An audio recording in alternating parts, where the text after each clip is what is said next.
All right, let's go ahead and get started. Welcome to the Association Simplifier webinar, Mapping an Association Cloud Solution. My name is Justin Kraft. I'm Director of Marketing for Bros Group. This webinar is designed to help you align your strategies around membership, non-membership dues, and mission to your cloud strategy. It is also designed to inform you about various services and tools at your disposal.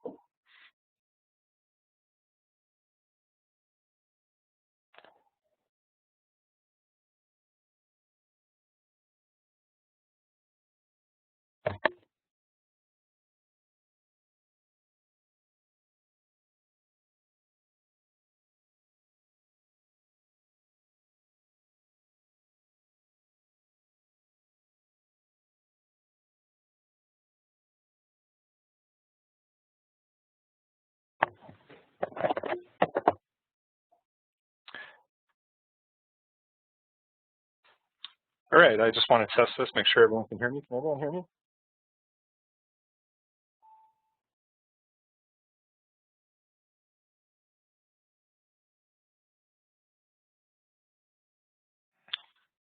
Perfect. Okay, welcome to the Association Simplifier webinar, Mapping an Association Cloud Solution. My name is Justin Kraft, and I'm the Director of Marketing at Bros Group. This webinar is designed to help you align your strategies around membership, non-membership dues, and mission to your cloud strategy. It is also designed to inform you about various services and tools at your disposal.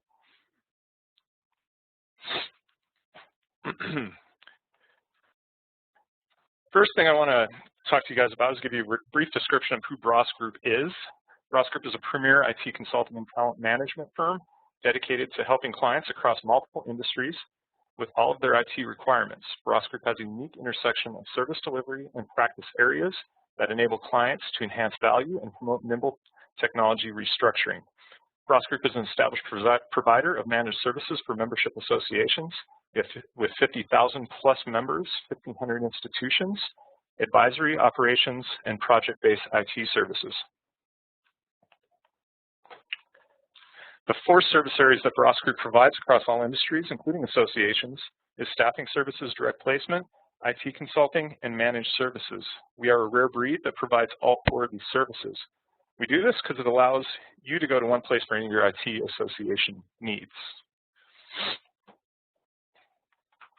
The Bros Group IT consulting and managed services provides many solutions. They include SharePoint, cloud solutions, analytics, BI, business continuity, security, Office 365, project management, mobile solutions, virtualization, and strategy planning.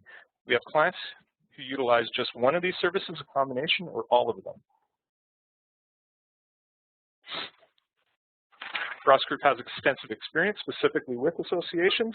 We may allude to some of this work in the webinar. We currently provide MSP and consulting solutions to many companies such as Water Research Foundation, Financial Planning Association, Professional Ski Instructors of America, and Mountain States Employers Council. So you guys are probably sick of hearing from me. I'm going to go ahead and introduce Rick. Rick Balcom is the CTO and COO at Bros Group. Rick is a thought leader qualified by more than 20 years in leading enterprise software implementations, processes, projects, and integration efforts. He's a recognized leader in the association community, developing strategies and matching them to mission and organizational goals. He currently serves as a virtual CIO for multiple associations. So without further ado, I'll go ahead and pass this off to Rick. Great. Thank you, Justin. I'm assuming you can hear me now? Yep, absolutely. Great. Thank you all for joining us. We're going to cover in about 30 or 40 minutes here. As Justin said, we've got pretty extensive experience in the association space, and I want to work on the topic that is kind of presented by this little graphic that was sent to me by an association CEO when I first met them, because they found themselves in this position. Basically, complete misunderstanding or lack of understanding around the cloud and how to manage technology in the cloud for their association and for their membership. So today what we're going to do is try to cover some of those lessons learned that we've gained from our experience in the industry and try to answer some of your questions. It looks to me, just to remind you of the logistics, if you have a question while I'm going through the webinar, please type that into the chat box that you'll find at the lower right-hand side of the screen. and Justin will interrupt me at the right places so that we can coordinate those messages. And then again, at the end of the webinar, we will open it up for voice questions if that works for everyone. So how do you avoid finding yourself in this position as an association CEO or IT professional? How do you answer the question about how we get things into the cloud, specifically around IT organizations? So I find myself in the position of getting this question posed to me a lot. Folks say to me that we hear about this cloud, we know that we need to be paying attention to it. We've also got these questions about IT in general, and membership organizations are always struggling with the intersection of cost and resources and how to apply those in the best way. So I often find myself hearing from CEOs and association executives, are we as an IT organization doing the right things? Are our IT folks lined up in the right way? Are we telling them the right things to do, and are they able to leverage their resources in the most efficient way? Oftentimes I hear folks talking about reducing the cost of maintaining IT infrastructure, which is a significant value proposition of the cloud. How do we improve overall IT effectiveness? How do we get our IT folks focused on new initiatives? How do we take advantage of things like the cloud and mobile platforms and best-of-breed technologies? And overall, how do we enhance IT service availability with limited resources? So those questions I'm often in front of association CEOs and IT folks and saying, these are the questions that are posed to us. So when you look at what IT does traditionally, we often hear about 80-20. And the 80-20 common wisdom in the IT industry is that existing IT staff spend about 80% of their time maintaining existing infrastructure or applications, desktops, existing infrastructure around IT, and keeping that up and running. What I talk to and refer to as blinking lights.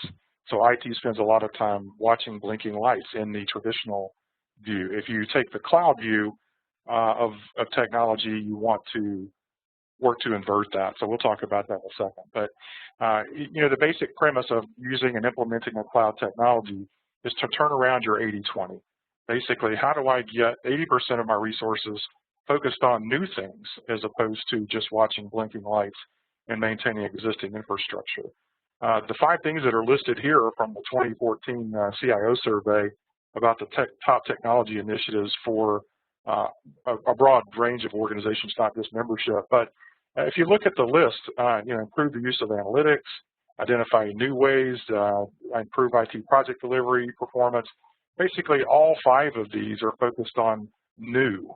How do I get focused on the 20% rather than the 80%? So the top 5 initiatives that most CIOs and technology folks and association executives are looking to accomplish are, how do I invert the 80-20 and start focusing on new things for 2014? So this is where the cloud comes in. Everybody believes that there's some potential in the cloud, but they don't know exactly why the cloud is so important to them, why it is really come onto the radar screen for organizations in such a massive way over the past 2 to 3 years. Well, there are 3 things that are really driving cloud adoption. The first and probably most important in terms of enabling cloud adoption is bandwidth prices. We can basically now rely on bandwidth everywhere all the time. And I always talk about the download benchmark. When you think about what bandwidth prices have done, just since 1998, if you were to stream a movie that you get off of Netflix or iTunes or any of those today, back in 1998, the bandwidth cost, just the bandwidth cost alone to stream that movie would have cost you $270. Today, the price for that movie download is 5 cents and falling.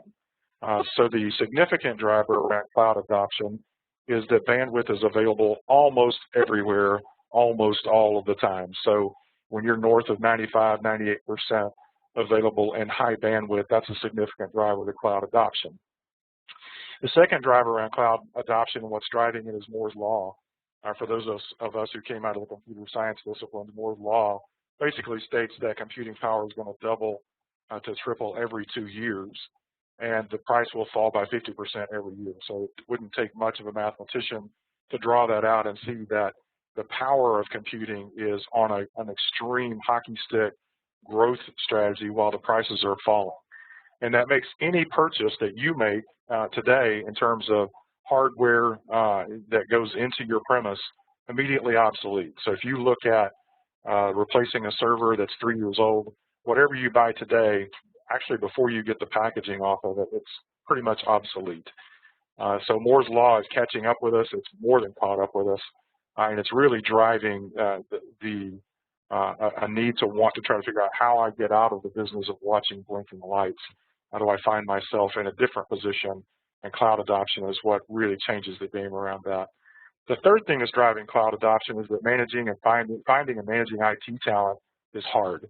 I know here in Denver, we run a 1.5% to 2% unemployment market for IT professionals, so they're very hard to come by.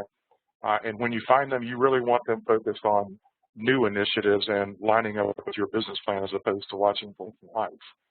So those three things are really driving cloud adoption. That's why no matter where you go and who you talk to in the technology business, you're always going to hear cloud at the top of mind in terms of those conversations. So what is the cloud? What does it really mean when you say, I'm going to do things in the cloud, or I'm going to move things to the cloud? The basic premise of the cloud is that they're IT assets delivered over the internet. I talked about bandwidth. Bandwidth is what drives the internet. When you think about the internet we had 10 years ago, it was difficult to do email over it. You certainly couldn't do rich text and movie downloads. Now it's common. But IT assets delivered over the internet, when you look at these 4 different categories of IT assets delivered over the internet, bandwidth is what enables that. And there are really 4 classifications of things that you should think about. And I'll walk through each of these individually in terms of what they mean to associations. The first category of cloud services is something that is pretty common nowadays. I know that Microsoft calls Office 365 platform and collaboration. It's a software as a service. Essentially, you have no hardware installed on your local premise. Office 365, for example, there are other tools out there like this, but Office 365 provides email, SharePoint in the cloud, Yammer. There's a collection of tool sets there around all of your Office tools. Basically, you have no hardware that you're hosting in order to make the software as a service work for your organization. The second level of cloud tools that are available are infrastructure as a service. And basically, again, the premise is to get rid of watching blinking lights and having iron or hardware in your premise.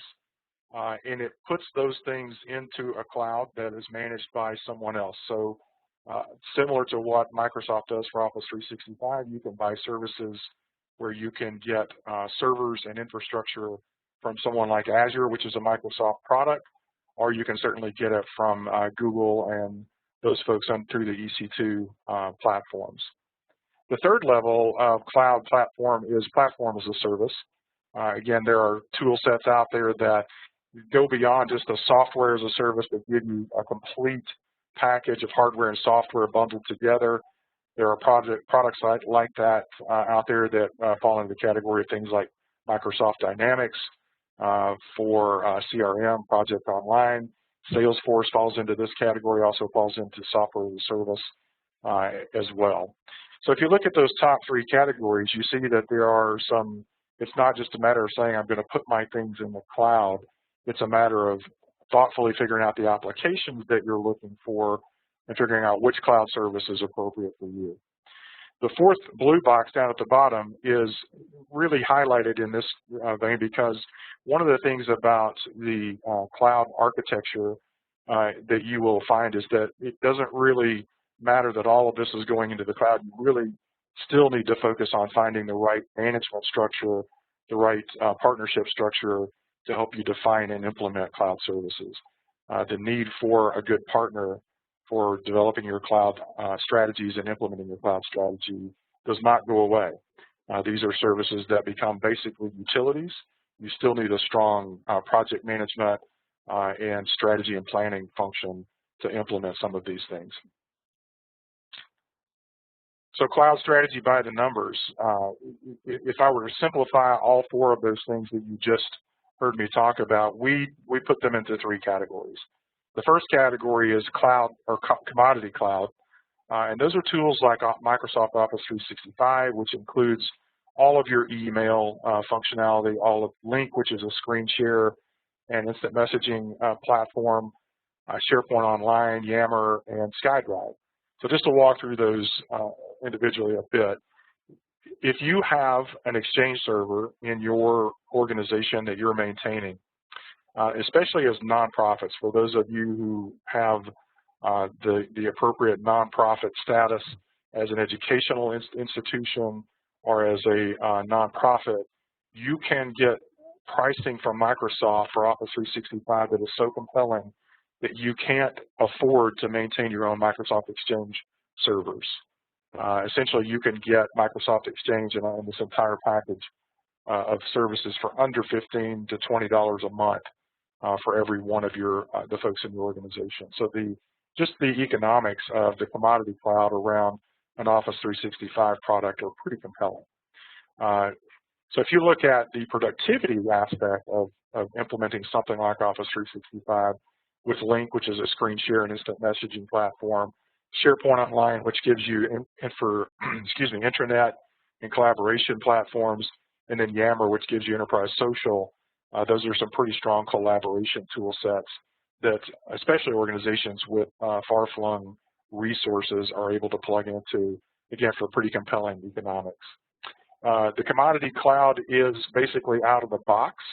You can take Office 365, install it, be up and running in a matter of days. In our experience, it does take a technology partner like Bross Group to come in and help you get that turned up in terms of migrating from old on-premise infrastructure to new. But once you do that, it's basically buy what you need, and the rest of it is you don't have to worry about servers and replacing applications every year when new versions come out. The second level of cloud infrastructure that we think about when we talk about cloud is what we call hybrid cloud. And hybrid cloud is exactly what it sounds like. It's a combination of on-premise servers and architecture.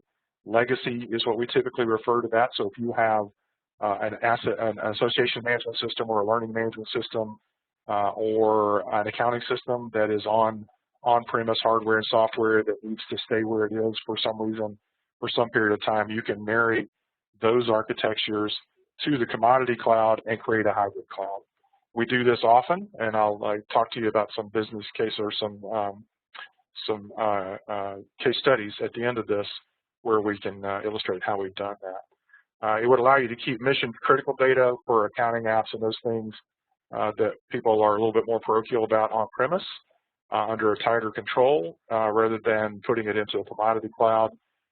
It also gives you that blended transition path from on-premise to the cloud over some period of time. The solution sets there can be a bit complex, but again, once you are able to blend those things across the commodity cloud and the hybrid cloud with the right implementation services, these things become highly sustainable, and you can forget about replacing hardware on a regular basis. The third level of cloud is what we call private cloud.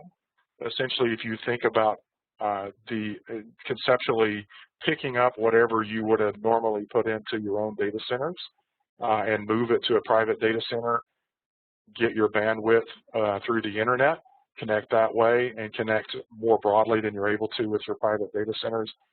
Private cloud offers that kind of a cloud service with the kind of control that you would get from an on-premise solution.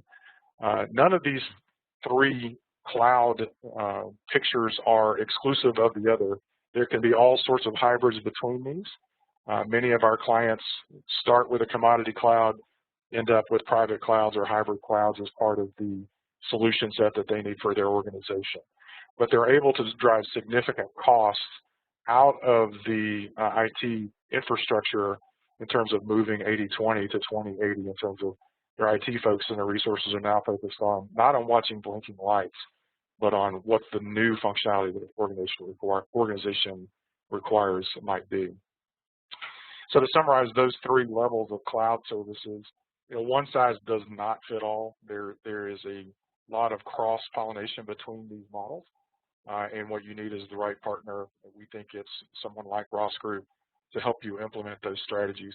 We always focus on the business case. You will find, as Justin said, I have the privilege of serving a lot of organizations in a virtual CIO role. I don't see myself as a technologist in that role. I see myself as a participant in the business process. So I always want to hear about the business plan and what the organization wants to achieve. And in doing so, that allows me to line up technology solutions to support the business on an ongoing basis rather than the technology driving the business. We've talked about return on investments. How do we make it sustainable? We work across this spectrum of commodity cloud, hybrid cloud, and private cloud to come up with the solution that's needed. So to that end, we always recommend you pick your partners wisely, whether it's Ross Group or others. Make sure they understand the cloud and have an established reputation in knowing what associations require to operate and what business the associations and membership organizations are in. So this has been a busy slide, but I wanted to kind of talk through how an assessment of the specific association applications might look for any given organization. It is designed to kind of show you the low-hanging fruit, and every organization can go through this exercise, and we can certainly help anyone who's interested in doing that to come up with a custom one of these for your organization. But based on the x-axis on the bottom, what your relative IT budget would generally be, you could also use your organization size. We've worked with organizations with net revenues of $2 to $3 million a year up to $50 million a year in terms of the size of those organizations. So we've got a broad array of organizations that we work with. So the relative IT budget tends to be a reflection of the size of the organization on the x-axis. And then on the y-axis, the horizontal, vertical axis there, whether you should do this in the short term or the long term. So I'll just pick a few things here to talk about. Consistent with what I talked about earlier, email is what I always call low-hanging fruit, especially for membership organizations that qualify for a nonprofit. You can get this infrastructure from Microsoft where you have absolutely no on-premise installation. They maintain all of the infrastructure. All of your Outlook can integrate with it. All of your scheduling, everything you're currently doing with Outlook can be moved to this platform, and even including the installation transition cost, generally cost around $10,000 to $15,000 in terms of implementation costs, and then you have monthly ongoing cost of $15 or so a month for every person in your organization. So I always think of it as low-hanging fruit. Everyone should be doing this, in my opinion, because the economics of maintaining your own Exchange server, 1 or 2 upgrades a year, would cost you more than what this cost is. It also in the low-hanging fruit box is intranets. Depending upon which strategy you take, you're going to be in the anywhere from $15,000 to $50,000. I think of this as short-term because if you go after something like Office 365, you get SharePoint Online, which is a great platform for implementing a lightweight intranet, and you can get started really quickly here. More complicated on-premise kinds of installs of SharePoint would put you up into probably a longer-term kind of implementation, maybe a bit more costly. But these numbers that I'm throwing out here are just generally speaking for a typical organization that might have 50 or so employees. So that's why I wanted to toss these up. Low-hanging fruit in the events category, there are lots of tool sets out there that are SaaS-based, cloud-based tools like Cvent, including things like Crowd Compass that give you mobile applications that you can implement for $25,000 a year or so, depending upon, if you're doing 2 to 3 events a year, that certainly works in that space. Less if there are fewer events, more if there are more. CMS is also in that, so content management system for websites is in the low-hanging fruit area.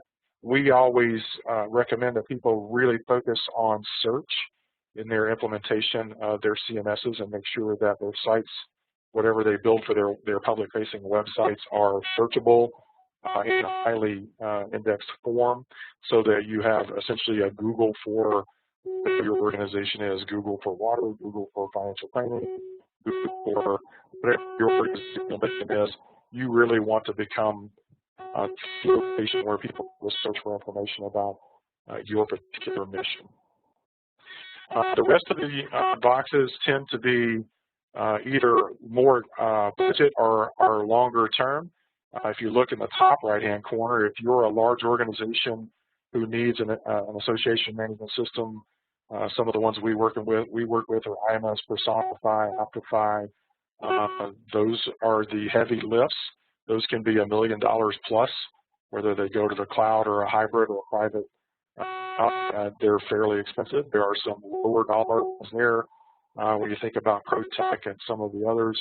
And if you're a smaller organization, you can look at something like yourmembership.com and really lower the cost threshold there. But it all depends upon what organization mission you're looking to fulfill and how many members you have, that sort of thing. So the idea of this candidate list, along with kind of putting it in the quadrants of when you should be paying attention to them, is this can be customized to your organization through an assessment process that we can certainly help with, give you the radar screen for what you need to be moving to the cloud and when and what the costs are for those things. These things are very helpful when you're in front of your board of directors and your leadership team to justify what needs to be moved to the cloud and when. So to summarize these things, there are some no-brainers that we think that associations should be looking at particularly. The no-brainers are messaging and email. Get your email get out of the business of managing email servers. Give that stuff to Microsoft. We eat our own dog food in this respect. We have 50 or so employees, and we do not manage our own Exchange servers for the reason, and our economics are actually higher than the nonprofits. We are not in the email Exchange management business in that respect. So we certainly recommend this to all of the folks out there in association land. Implement collaboration in the form of SharePoint Online and Yammer, for example. Find tools like that in your association that allow your people to connect, to carry on conversations from wherever they are on whatever platform and device they happen to be on, so that those conversations are not disconnected and decisions are made in the most efficient manner. Get the word out is the last of the no-brainers, and again, we think about corporate social and intranet and extranets as being things that every organization should be focused on, especially in the nonprofit world where you're collaborating with volunteer leadership in lots of organizations and where your workforce might be dispersed around the country. These things are even more important. So we think of those three areas as the no-brainers that need to be focused on immediately, if not sooner. The second level is connecting the dots. I talked about search as being the killer app. You should be the Google for whatever your mission is. You should also find ways to connect your workforce to the information inside of your organization that they need the most. If you use something like a SharePoint Online or Google Docs or something that provides strong search capabilities, you can eliminate folder fatigue. I can't tell you, well, it's 100%. Every organization I walk into that doesn't have a strong collaboration platform that enables search, you find people hunting and pecking for where is that document, what folder did I put that in, which shared drive is it on, did you email that to me? If you focus on connecting the dots through some of these collaboration platforms, you can eliminate every bit of that. Workflow is another strong feature of these cloud tool sets that are out there. How do I route documents and decision-making through my organization in ways that make sense to my organization? SharePoint Online, again, provides a workflow management system, and if you are a nonprofit, you can get compelling pricing there. So it is, and I make nothing, by the way, on selling Microsoft product. I just happen to be a very strong proponent of their products. So they have a strong platform there for workflow.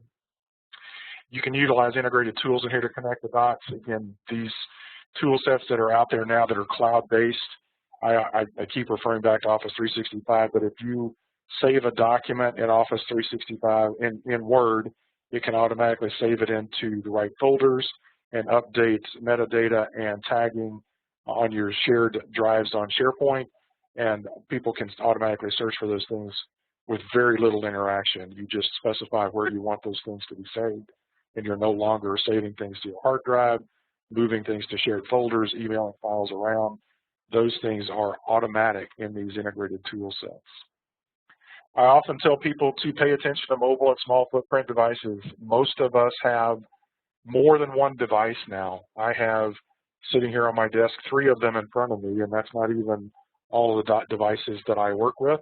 I also have iPads and iPhones and smartphones and Androids, and the message in that is that people are going to use what they want to use. You can't really control them being in front of a desktop anymore. You have to accommodate them working where it's most efficient for them and accommodate that workflow. So we always say pay attention to mobile and small footprint devices. And of course, capture knowledge and make it accessible to everyone everywhere. The last thing in your cloud strategy that we say is critical is to stop watching blinkers or stop watching blinking lights. The value proposition of cloud strategies, well done, is that you can, for the most part, get rid of all of those blinking lights in some back room or the corner of some office for the most part. There are still some light footprint things that you'll need at your location, but you can get out of the server management business, invert your 80-20 to 20-80, meaning that your IT folks now can start working on critical business projects as opposed to watching blinking lights and maintaining existing infrastructure like upgrading Exchange servers and so forth. When you're getting rid of these blinking lights and you engage partners around these things, whether it's Microsoft or EC2 or our BROS group for that matter, focus on service level agreements and long-term partnerships. We like to think that our experience with associations and membership organizations makes us a very strong partner on a service level basis because we speak association, we speak membership. A lot of our business is around membership organizations. So you should be reviewing every IT acquisition. Every time somebody comes to you with I need to buy something with hard disk or blinking lights or network connections in it, you should be looking at that to see if there's an opportunity to move that to the cloud on a case-by-case basis and certainly strategically, with the view that compute is now a utility. You should no longer be necessarily looking for buying the biggest laptop or the most powerful laptop. You should be plugging into those things as an infrastructure utility kind of arrangement. So step by step, first thing, find the right cloud partner, which is critical. The need for the right strategic planning is not going to go away. Regardless of where these applications and infrastructure are located, you still need the right people who know your business and know what cloud means, whether it's cloud or private cloud or hybrid cloud or commodity cloud. You need the right partners that know what that means. So that's the first step. You need to acknowledge the need for change. Cloud is not going away. It is a game changer in our view for all the reasons we talked about earlier. It enables productivity in ways that are really game changing for organizations. Make sure IT is working on the right things. If you invert your 80-20 to 20-80, you're going to find more resources available to work on the strategic parts of your business plan instead of spending 80% of their time maintaining existing infrastructure.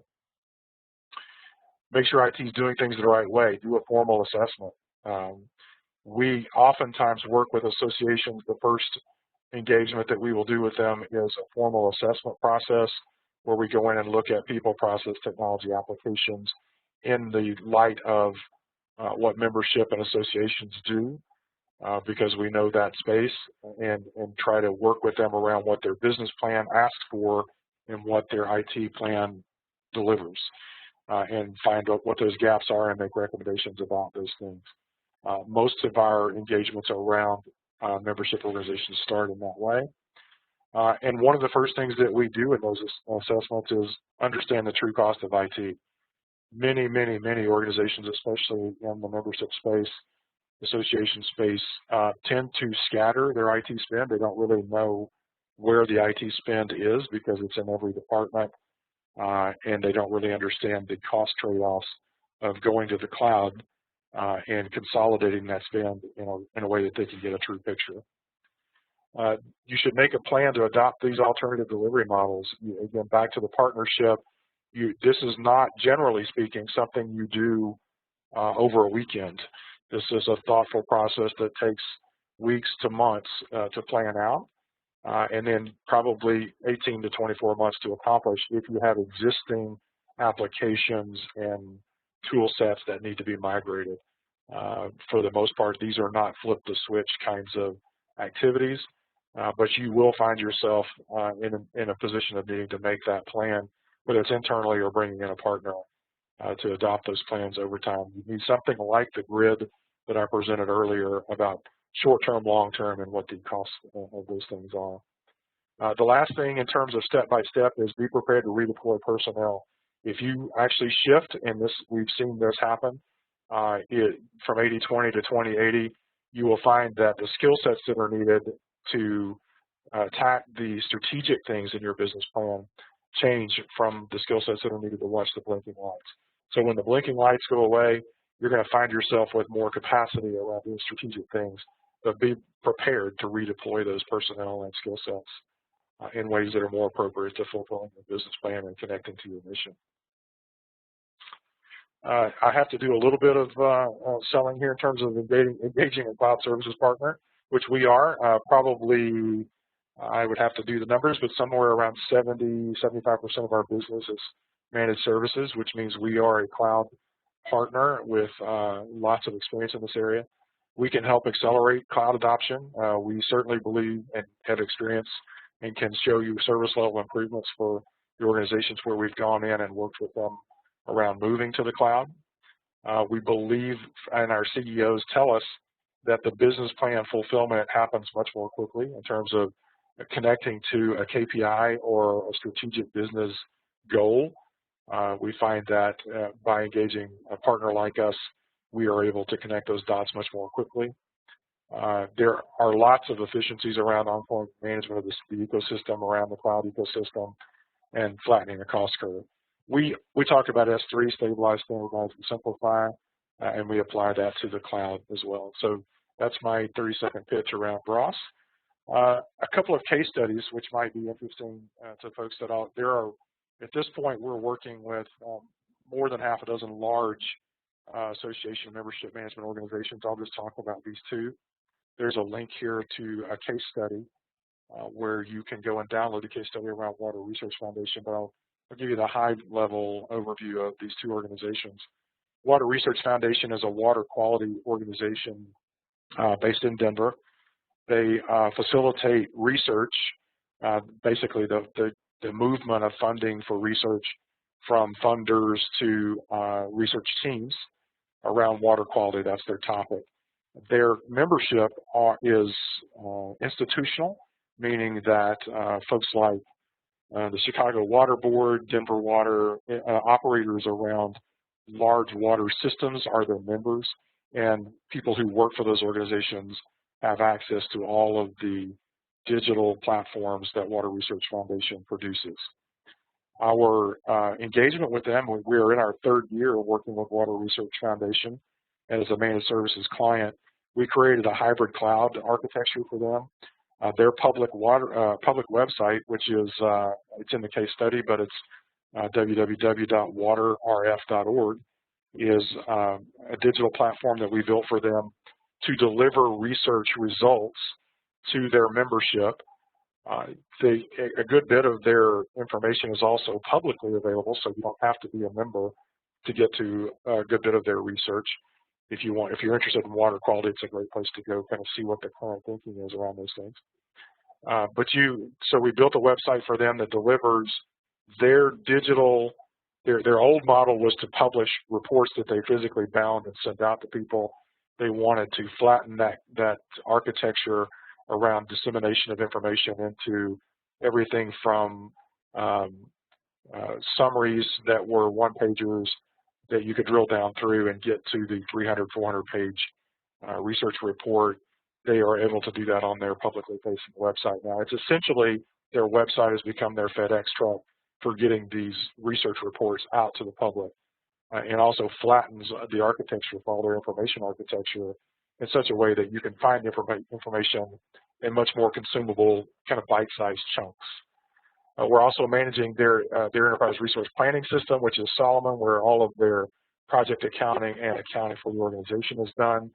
We're managing their association management system in this hybrid cloud arrangement. They are currently using, I don't know what the current name of it. It's either Go Members or CDC or Q. It's changed name a few times over the past 18 months or so. We're managing that for them. They are actually in an RFP to replace their AMS system. We built all of their intranets and their collaboration platforms, which also they have both an internal intranet, which is for their 50 employees.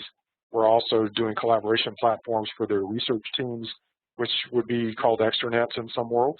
So if a research team for academics are at 3 or 4 different institutions and they need to collaborate with each other, they can do that through the extranet platform that we built for Water Research Foundation. They do all of their document management and collaboration through digital platforms that were built for them by Bross Group. They are, I believe, $12 or $14 million a year annual revenues, 50 employees. They serve about 1,000 institutions, and that's a pretty good summary of them. Again, their URL is www.waterf.org. If you want to go look at it, you don't need to log in to take a look at the publicly facing part of that site.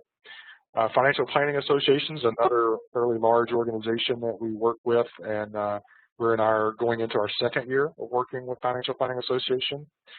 30,000 members, financial planners around the country are members of Financial Planning Association. These are certified financial planners.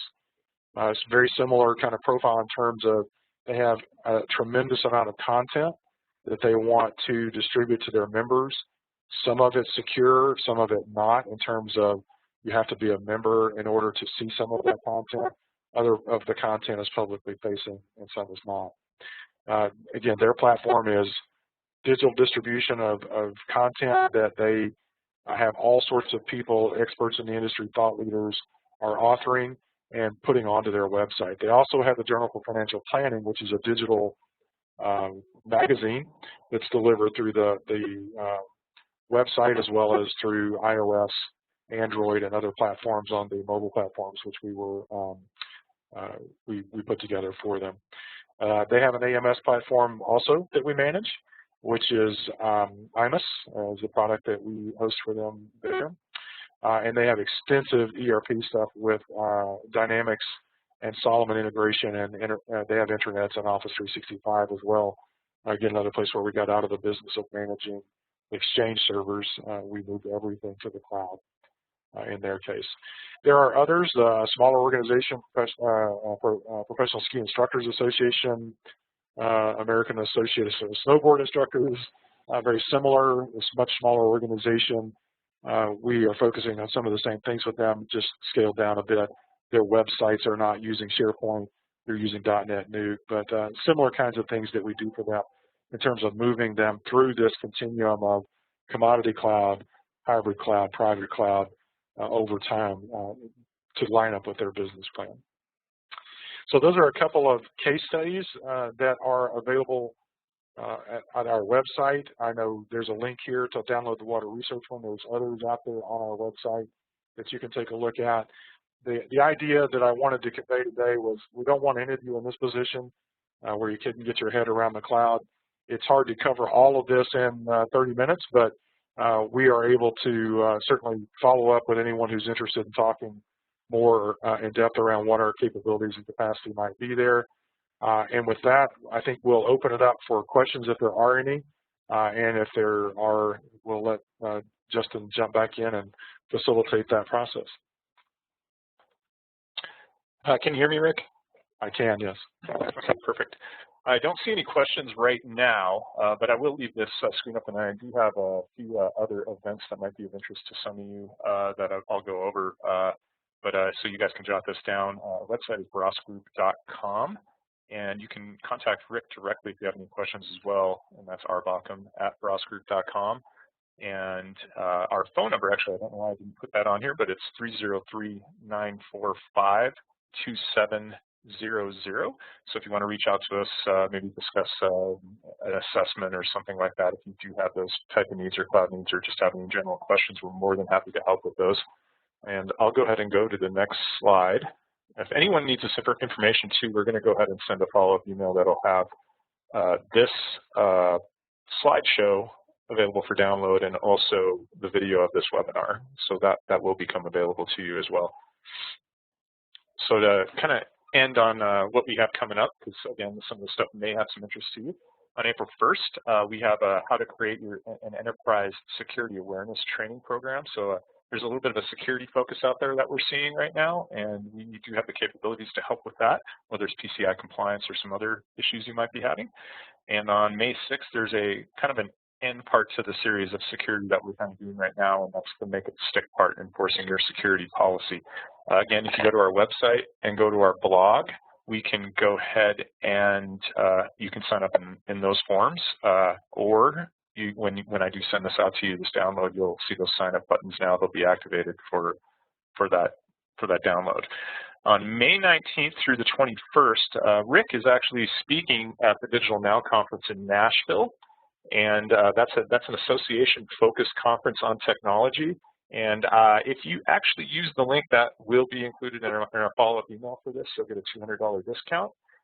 So it's kind of beneficial if you're considering going to that event. We can facilitate a little bit of a discount there. So that email will be coming out, or you can reach out to us in any other way, whether it's through our website, the phone number, email, any of those avenues that we've given you. We also do have some other resources on the website. Those resources include things like we have a predictive analytic model that we work with now with some of the membership and predicting when members drop off. I have a case study online on the website for that as well.